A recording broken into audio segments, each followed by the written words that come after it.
నా అంగీకారంతోనే పెళ్లి జరిగింది. తెలిసి పెళ్లి చేసుకున్నారా? అవునండి. భగవంతుడు ఇన్ని చిత్రాలు ఎందుకు చేస్తాడో అర్థం కావట్లేదు తరంగిణి గారు. అదేంటండి? అవునండి, అర్జున్ నయంకాని జబ్బుతో బాధపడుతున్నాడని, ఇంకా ఎక్కువ రోజులు బ్రతకడని చెప్పింది నేనేనండి. అంటే అంటే మా వారికి తను చనిపోతానన్న విషయం తెలిసిందా?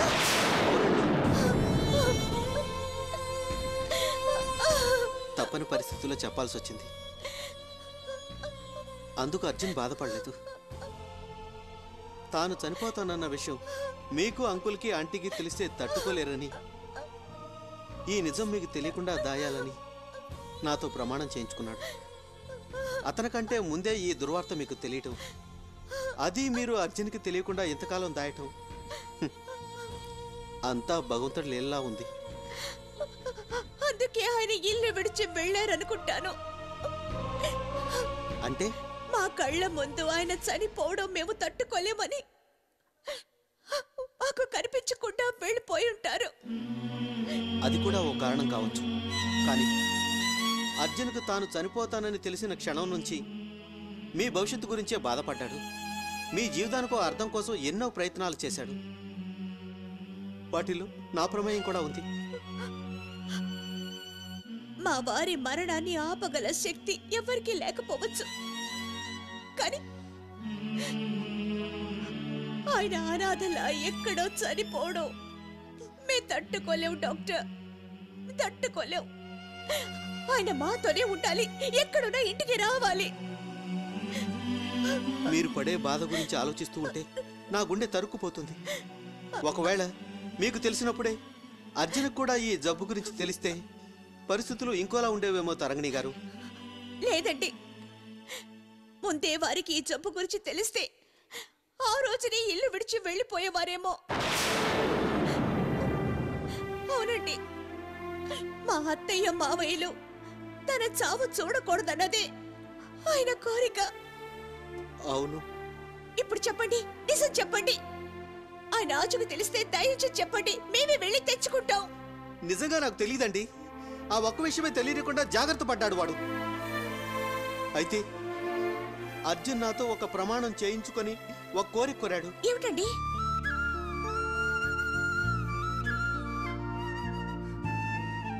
ఇచ్చోండి.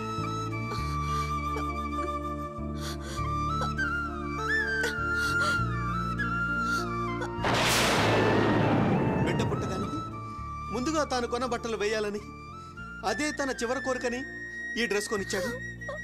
ప్రాణమిత్రుడి చివరి కోరిక తీర్చలేని దౌర్భాగ్యుని నేను.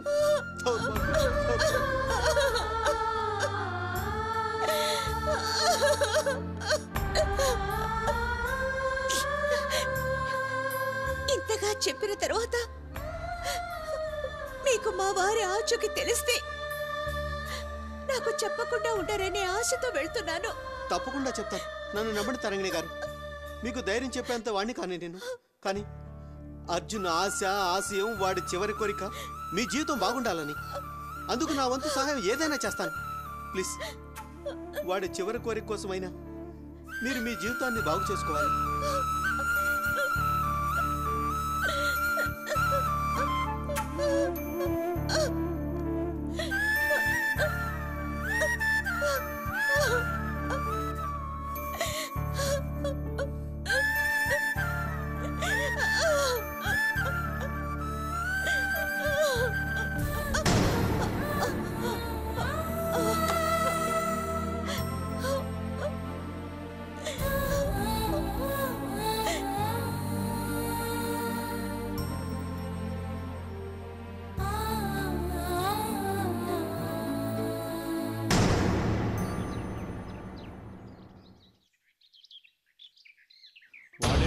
అనుకుంటా. అవును, వాడే. వాడి చేతిలో ఉన్న వరలో కత్తుంది. ఆ సంగతి మనం బాగా గుర్తు పెట్టుకోవాలి. వాడి బొంద ముసలోడు ఒక్క పూటకు చస్తాడు. తమ్ముడు, రేపు ఆ ప్రిన్సిపల్ కేసు హియరింగ్ రావడం ఖాయమేనా? అవునక్క, ఫైనల్ హియరింగ్ వేశారు. ఈలోగా మన కేసు మరింత బలపడింది. ప్రిన్సిపల్ మనుషులిద్దరూ అప్రూవర్స్గా మారారు. రేపు వాళ్ళు కోర్టుకొచ్చి సాక్ష్యం చెప్తారు. అంటే రేపటితో బేటీకి కేసుకి సంబంధం తీరిపోయిందన్నమాట. అవును. అవును అని అంత తేలిగ్గా అంటావేంట్రా? ఇంకేమన్నాక కేసు పూర్తవడం అడిగితే అవును అన్నాను. కేసు సంగతి సరేరా, ఆ తర్వాత మన మానస సంగతి గురించి ఆలోచించావా? అక్క, ఆ తర్వాతి నిర్ణయం మానస గారిది. అది ఆమె వ్యక్తిగత విషయం. ఆవిడే నిర్ణయం తీసుకోవాలి. ఏమ్మా, కేసు పూర్తవగానే ఏం చేద్దాం అనుకుంటున్నావు? నేను చెప్తాను బెహన్. ఈ కేసు అయిపోయింది కదా, నా దారి నేను చూసుకుంటాను, ఈ ఇంటిని వదిలి వెళ్ళిపోతాను అంటోంది. అంతేనా బేటీ? అవును బాబా. ఇంకా ఎంతకాలం సార్కి భారంగా ఉండగలను? రామాయణం అంతా విని చివరికి రాముడికి సీత ఏమవుతుంది అని అడిగిందట నా లాంటిదొకటి. అది కాదా ఆంటీ? ఇంకేం మాట్లాడుకు. నా తమ్ముడికి నీకు భర్తగా అయ్యే యోగ్యత లేదంటే నేనింకేం మాట్లాడను. అంతేకాని వెళ్తాను, నా దారి నేను చూసుకుంటానా అని అనే ముందు నీ నిర్ణయం ఏంటో చెప్పమ్మా. అక్క, ఆమె వ్యక్తిగత విషయాల్ని ఇంత సూటిగా అడిగే హక్కు మీకెవరికి లేదక్క. అరే చూప్ రహో బేటా. బేటీ మన కుటుంబంలో ఒక సభ్యురాలు, అది మర్చిపోయి మాట్లాడకు. చెప్పమ్మా, సూటిగా నా కళ్ళలోకి చూసి చెప్పు. నీకు నీ జీవితం ఎంత ముఖ్యమో మాకు నీ జీవితంతో పాటు బేటా పాప జీవితాలు కూడా అంతే ముఖ్యం.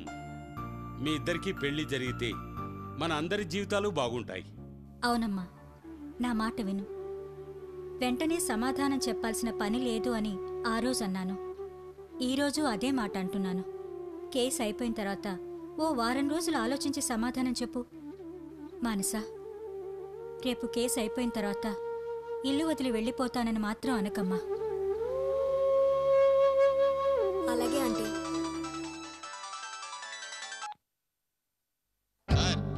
రోడ్డు వైపు ఎవరో ఆటోలో పిల్లాన్ని కిడ్నాప్ చేసి తీసుకెళ్తున్నారు సార్. ఆటో నెంబర్ నోట్ చేసావా? ఆటోకి నంబర్ లేదు సార్. ఓకే, నేను వెంటనే వస్తాను. నువ్వు ఆటోని ఫాలో చేయి. బాబా, ఎవరో పిల్లాడిని ఆటోలో కిడ్నాప్ చేసి తీసుకెళ్తున్నారట. నేను వెంటనే వెళ్ళాలి. నేను వస్తాను బేటా. అక్కర్లేదు, నువ్వు ఇంట్లోనే ఉండు. నేను వచ్చేసరికి చాలా లేట్ కావచ్చు. సార్, మీతో పాటు కానిస్టేబుల్స్ ని తీసుకెళ్లొచ్చు కదా? అవసరం అనుకుంటే మెసేజ్ చేస్తాను. బాబా, ఆ ప్రిన్సిపల్కి ఇది చివరి రాత్రి లాంటిది. ఏ అపకారమైనా తలపెట్టచ్చు. మీరు చాలా జాగ్రత్తగా ఉండాలి. దాని బొందా బేటా, దాని రౌడీల్ని జైల్లో పారేసావు కదా, ఇప్పటికే అది సగం చచ్చి ఉంటుంది. నేను చూసుకుంటాను. వస్తాను, జాగ్రత్తగా ఉండండి. బయలుదేరు. కమాన్.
అమ్మా, ఇద్దరు బిడ్డల తల్లివి నువ్వు. అందులో ఒకరు నీ కడుపున పుడితే మరొకరిని నువ్వే సృష్టించావు. సృష్టించిన బిడ్డని ఆవేశంలోనే భర్త తల నరికితే భర్తతో పోరాడి గజాననుడిగా బ్రతికించావు. త్రిమూర్తులే కొలిచే దేవదేవుడుగా చేశావు. అలాంటి నువ్వేంటమ్మా నాకీ గతిని కల్పించావు? పుట్టిన బిడ్డని పురట్లోనే దూరం చేశావు. భర్త దూరమైనా బిడ్డతో బ్రతుకు తెల్లారుతుందనుకున్న నన్ను భర్తను కూడా దూరం చేస్తావా? ఇది నీకు న్యాయమమ్మా? అన్యాయమని తెలిసి నన్నెందుకమ్మా ఇలా బాధపడుతున్నావు? ఈ ప్రశ్నకు సమాధానం ఏదో ఒకనాడు నువ్వే చెప్తావన్న నమ్మకంతోనే బతుకుతున్నాను.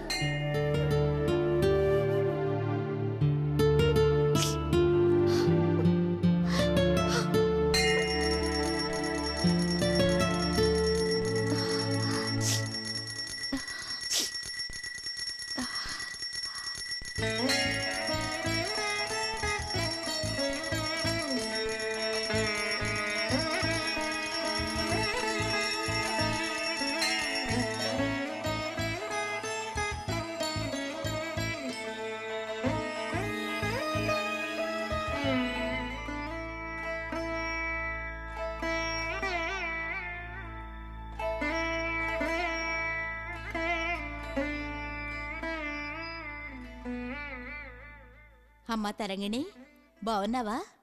బావున్నాను పిన్ని. ఏంటి అప్పుడే పురుడు పోసుకున్నావా? ఆడపిల్ల మగపిల్లాడా?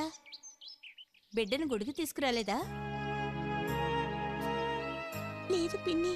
ఆ? బిడ్డ బిడ్డ బిడ్డ పుడుట్లోనే పోయింది పిన్ని. అయ్యయ్యో, ఎంత ఘోరం జరిగిందమ్మా! నీలాంటి బంగారు తల్లికి ఇలా జరిగిందేంటమ్మా? హైదరాబాద్లోనే ఉంటున్నానుగా, ఈ విషయాలేమీ తెలియవమ్మా నాకు. పోన్లే పిన్ని, అంతా నా కర్మ అనుకుంటాను. అధైర్య పడకమ్మా, ఆ తల్లి చల్లగా చూస్తుంది. ఈసారి పన్నంటి బిడ్డని ప్రసాదిస్తుంది.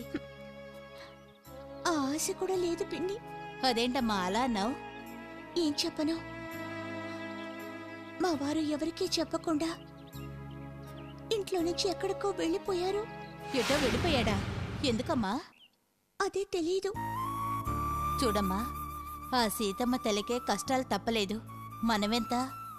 కష్టాలు కలకాలం ఉండవమ్మా, మంచి రోజులు వెతుక్కుంటూ వస్తాయి. నువ్వు ధైర్యంగా ఉండమ్మా. అంతకంటే ఏం చేయగలను పిన్ని.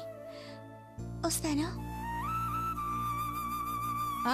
అమ్మా తరంగిణి, నేను హైదరాబాద్ నుంచి వచ్చిందే మా అమ్మాయి చేత లక్షపత్రి పూజ, కుంకుమార్చన చేయించడానికే వచ్చాను. ఆ మధ్య అల్లుడు గారికి బాగా జబ్బు చేసిందిలే. కోలుకుంటే లక్షపత్రి పూజ చేయిస్తానన్నాను. ఇప్పుడు అల్లుడు గారు ఆరోగ్యంగా ఉన్నారు. అలాగా పిన్ని?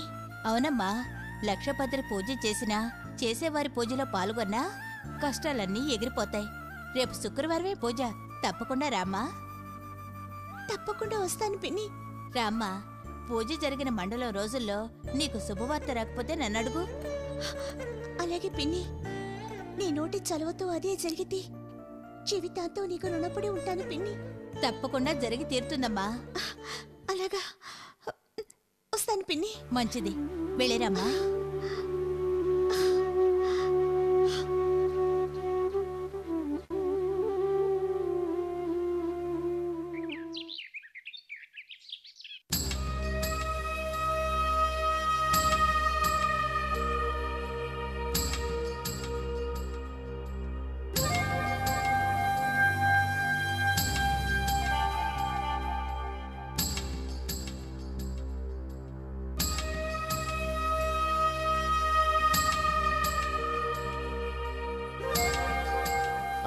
అక్క, అదేం ట్రైన్ ఆలస్యం చేశారు?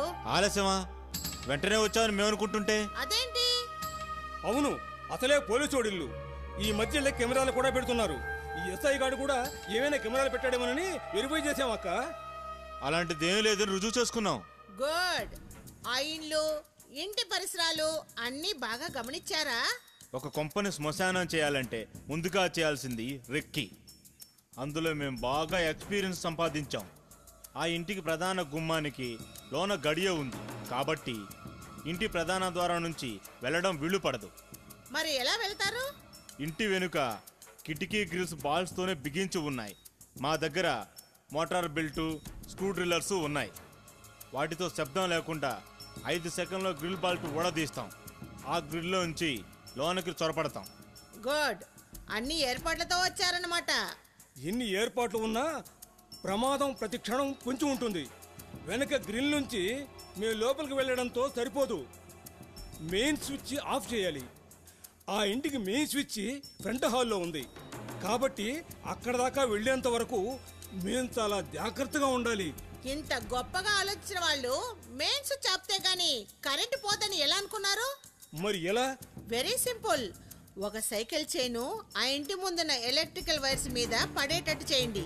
ఆ ఇంటే కాదు, ఆ వీధి మొత్తం కరెంటు పోతుంది. అమ్మో, మాకంటే ఫాస్ట్ గా ఉన్నావక్క.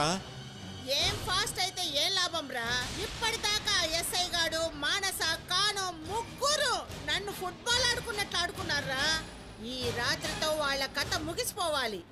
పొద్దున్నే నేను ఆ ఇంటి వైపు వచ్చేసరికి ఆ ఇంటి ముందు 3 పాటలు వరుసగా పెట్టుండాలి. అది నేను చూడాలి. అందుకే కదక్క మేము వచ్చింది. చూడండి, మీ మీద ఈగ వాలకుండా ఈ ప్లాన్ వేశాను. హత్యలు ఎవరు చేసిందో కోర్టులో బయటపడతాయి. బయటపడతాయా? బయటపడతాయి. అంటే మీరే ఈ హత్యలు చేశారని కాదు బ్రదర్. హత్యలు చేసిన వారు వేరే మనుషులు. అక్క, హత్య మేం చేస్తే ఇంకొకళ్ళ మీదకి ఎలా వెళుతుంది? అదే సస్పెన్స్. మీకెందుకు, మీరు ధైర్యంగా ఉండండి. ముందు ఈ పని పూర్తి చేసుకురండి. తమిళనాడులోనే కాదు, మైసూరు, కేరళలో కూడా మీ చేత బ్రాంచులు పెట్టిస్తాను. థ్యాంక్స్ అక్క. మీరు బాగా గుర్తుంచుకోవాల్సింది, మీ ఆనవాళ్ళు ఎక్కడ కనపడకూడదు. వేలు ముద్రలు గాని, హత్యకు ఉపయోగించే ఆయుధం గాని, చివరకు మీరు పెనుగులాటలో గాయపడిన గాయం గాని, కాళ్ళ రక్త మరకలు కూడా అక్కడ కనపడకూడదు. అక్క, మేము వేసుకునే షూకి ఫినాయిల్ పట్టిస్తాం. మా బాడీ అంతా ఫినాయిల్తో కడుక్కుంటాం. కుక్కులు వాసన పట్టినా ఆ వీధిలో ప్రతి ఇంటి మరుగుదొడ్డిలో ఫినాయిల్ ఉంటుంది. పోలీస్ డాగ్స్ ప్రతి ఇంటి మరుగుదొడ్డికి పరుగులు తీస్తాయి. శబాష్! నేరస్తులకి ఈ మాత్రమన్నా తెలివి ఉండాలి. మీరసలు కార్పొరేట్ కాలేజీలు పెట్టొచ్చు. జాగ్రత్తగా పని ముగించగానే పొరపాటున తమిళ కూడా మాట్లాడకండి. అలాగే అక్క.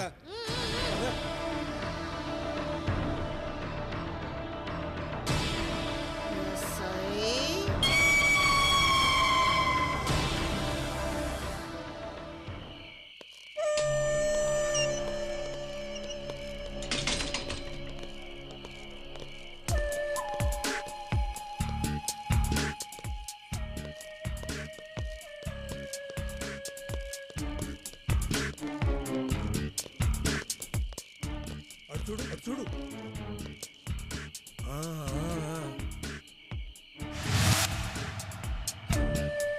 పోయి కరెంట్ కట్ చేసిరా.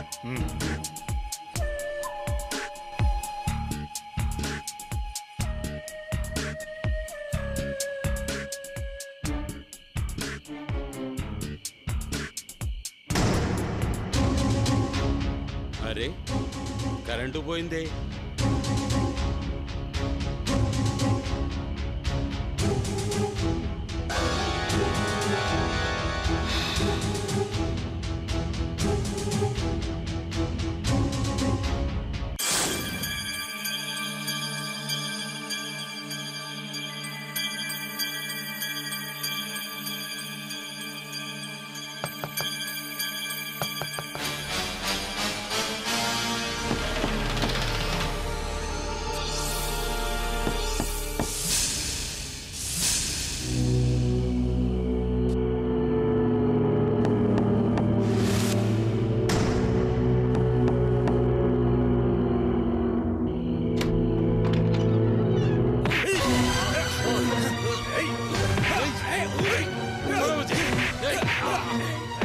ఏంటో గొడవ? బాబా ఎక్కడా?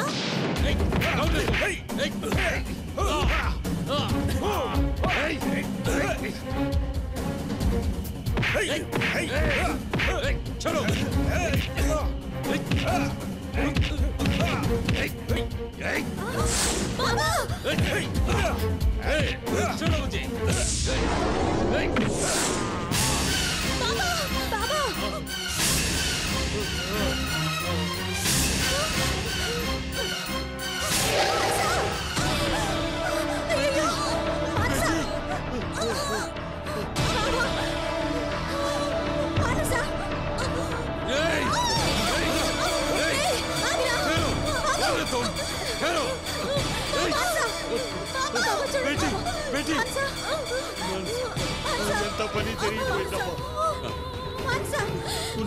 బేటకి ఫోన్ చేసి చెప్తాను.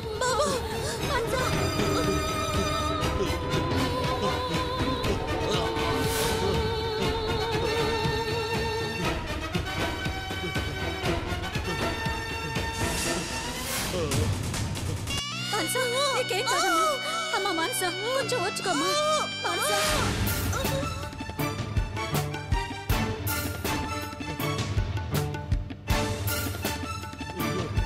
బేటా ఎక్కడున్నాడో తెలియలేదే, ఎవరూ తీయడం లేదు.